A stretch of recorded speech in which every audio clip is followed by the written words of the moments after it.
Hey, gorgeous. Welcome to the Bernadette Jackson Podcast, where we are redefining how the world views women with daddy issues by discussing topics, sharing stories, and gaining insights, all from the perspective of a fatherless daughter. I'm your host, Bernadette, the creator of Her Way Relationship Intensive and your favorite fear investigator. If this is your first time here, here's what I want you to know. The fear of abandonment and rejection is the lens through which fatherless daughters do most things. It informs how they show up in every relationship. Most fatherless daughters are operating in the fear of abandonment cycle and they don't even know it. Each week, I focus on a topic that highlights how fear shows up in our lives, either through conversations with others or deep dives into the insights that I have. If you'd like to know if you're on the fear of abandonment cycle, go to BernadetteJackson.com/FOA cycle and take my free assessment. Again, that's BernadetteJackson.com/FOA cycle. Hey y'all, how y'all doing? So let me tell you about what happened to me a few weeks ago.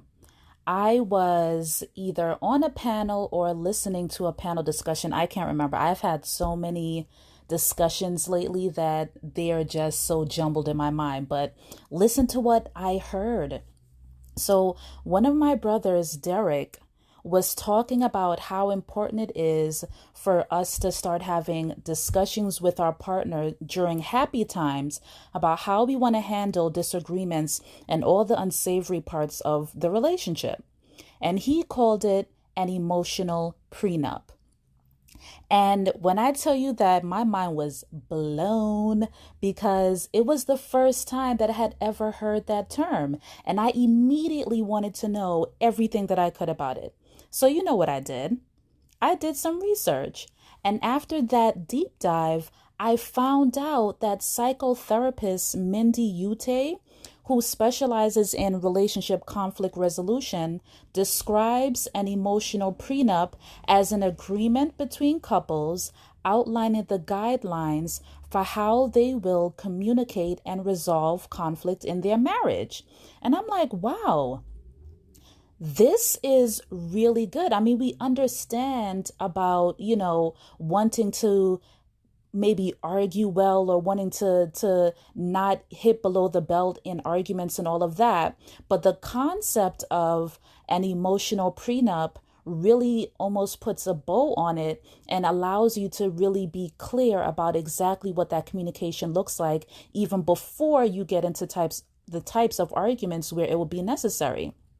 So she goes on to say that in an emotional prenup, couples safeguard their emotional capital in much the same way that a traditional prenup protects their financial capital, and that the value lies in the process of creating the agreement, not in the actual piece of paper.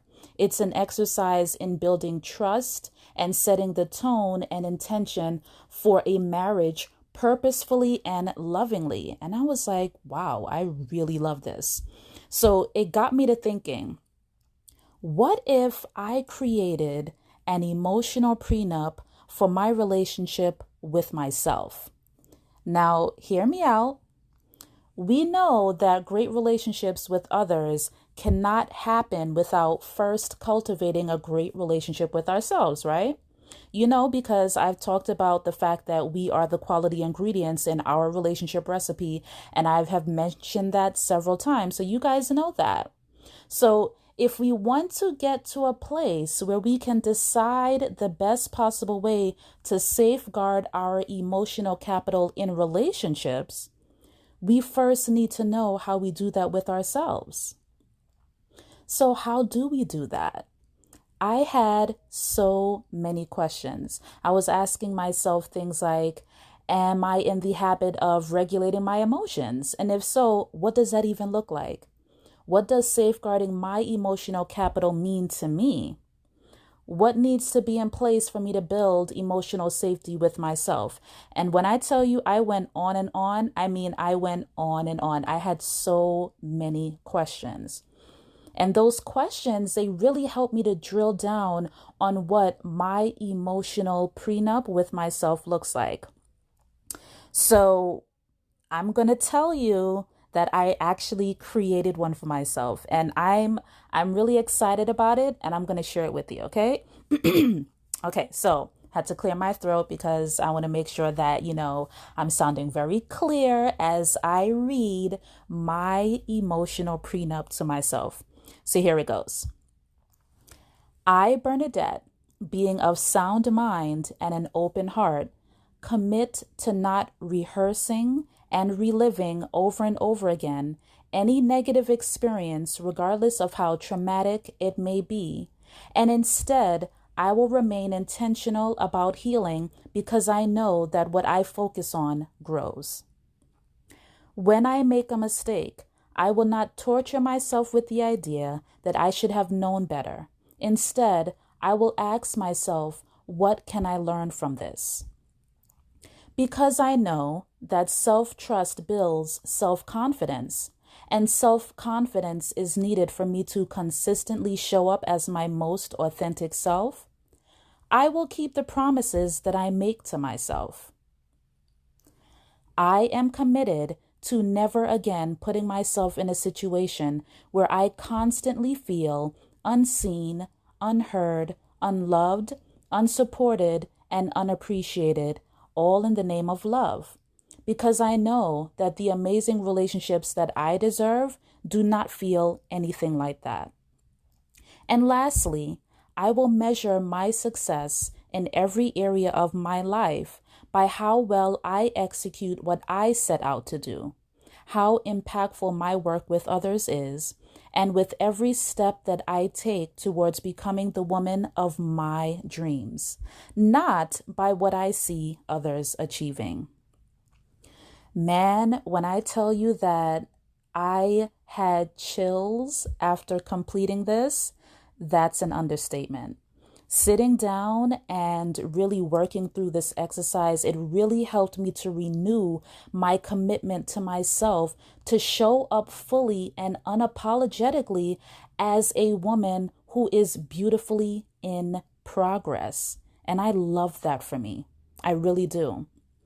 And so I invite you to spend some time this week coming up with your own emotional prenup, first with yourself and then with your partner if you have one. I can't wait.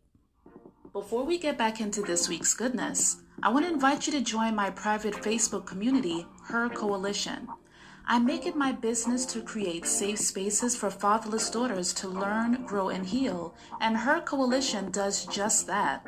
We go deeper into conversations about the things that we discuss here on the podcast. I teach a new topic weekly, we share stories, and we just support and love each other. It's a space I wish I had growing up when I was clueless about how my fatherlessness affected me and yearning for a deeper connection. But I was just too paralyzed with the fear of rejection. Healing happens in community with like-minded and like-hearted people, and I would love to be in community with you. So join H.E.R Coalition at BernadetteJackson.com/community. The ladies of H.E.R Coalition get to choose the topic of weekly discussions, they get exclusive access to events, and first dibs on all that my brand has to offer. So again, join me in H.E.R Coalition at BernadetteJackson.com/community.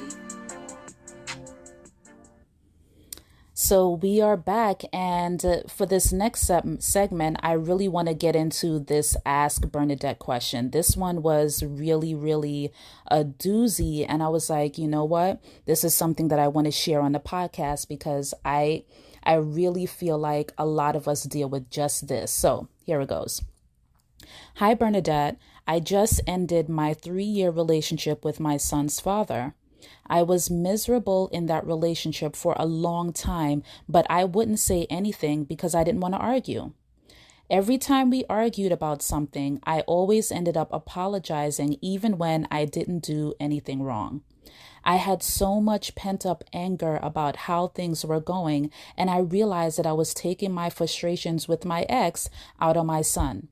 I love my son, and I couldn't do that to him anymore, so I left the relationship. How do I make sure that something like this doesn't happen again? I want healthy love from now on. Well, first of all, I really want to thank you for sending this question in. And I want to applaud your bravery in leaving that relationship, because I know how hard it is for us to take steps towards things when we are comfortable in a situation. But as moms, we know that making decisions that reflect the best interest of our children, regardless of how hard that they may be, those are always the decisions that are advisable. So I just want to commend you for taking that step. Now, with that said, as I was reading your question, I noticed that you mentioned a pattern in your relationship. You said that every time you and your ex argue, you ended up apologizing even when you didn't do anything wrong. So the first question that I would ask you is, why is your response to conflict always an apology? I want you to really think about it, because the answer to that question is rooted in something that needs to be explored. We don't just develop our responses to conflict out of thin air. They come from somewhere, and usually it's something that has happened in our childhood. The second part of what you said is that you really want healthy love, and I love that you want that. Healthy love with others starts with healthy love with yourself, though. And so that means that you really need to spend some time exploring how you show up, what you attract, and why. And once you do that, you need to decide what you plan to do about what you've learned, because transformation requires implementation. Discovering these things about yourself will lead you to the kind of deep understanding that produces the healthy love that you want. And I teach my process of how you can answer these types of questions for yourself in my free training, How to Conduct a Relationship Autopsy. And so I want you to go to BernadetteJackson.com/relationship autopsy, all one word, and sign up for that. And once you finish that training, scroll down to the end of that training, and I want you to click on the link so that you can get onto my calendar for a free follow-up call with me, because I want to talk to you more about this. Okay. So again, just go to BernadetteJackson.com/relationship autopsy, all one word, and sign up for that free training. All right. Man, I really, really loved this episode today. I love it because I absolutely love to learn new concepts that enhance my healing journey and elevate my relationships. And so I want to hear from you. Have you guys ever heard of the term emotional prenup, and will you create one for yourself? Let me know. Hit me up in the DMs at Bernadette N. Jackson. You guys know the drill. You can always hit me up there. I love connecting with you guys. I will see you in the next episode. And remember, you deserve amazing relationships. Bye.